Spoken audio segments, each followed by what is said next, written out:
तीसरा, किसी भी अपनी निंदा करने वाले के प्रति कभी भी बुरा व्यवहार बर्ताव नहीं करवाना चाहिए, क्योंकि भगवान प्रेरित करते हैं निंदा करा करके महान बनाने के लिए। ये शब्द याद कर लो। जब तुम्हारी निंदा होने लगे, प्रतिकूलता होने लगे, विपत्ति आने लगे, संकट सताने लगे, तो जान लेना कि तुम्हारी अध्यात्म की भूमिका उठने वाली है, पक्का। ये अध्यात्म की भूमिका उठना बहुत कठिन होता है। अध्यात्म का प्रवचन कर लेना बहुत सरल होता है, नहीं? हाँ, चमड़ी को चिकनी करके और अध्यात्म का प्रवचन करने में कोई कठिनता नहीं, लेकिन चमड़ी और दमड़ी का राग मिटा दे, फिर अध्यात्म की तरफ चले। ये किसी भक्कड़ महात्मा का कृपा पात्र ही होगा जो फकीर होगा, जिसने विश्व की समस्त भोग वासनाओं को रौंद करके अपने स्वरूप में स्थित हो गया। ऐसे महात्मा के संग के बिना अध्यात्म का रंग नहीं चढ़ सकता, और देखने को मिल रहा है।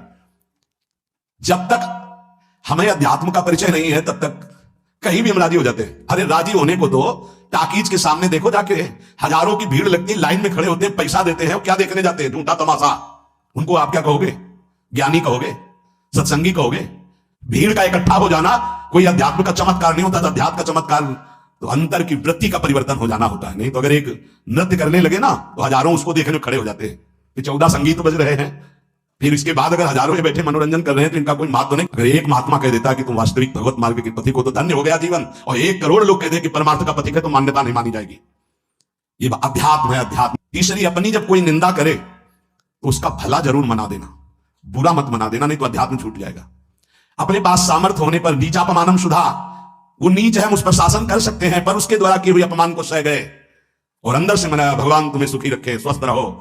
ध्यान रखना अध्यात्म।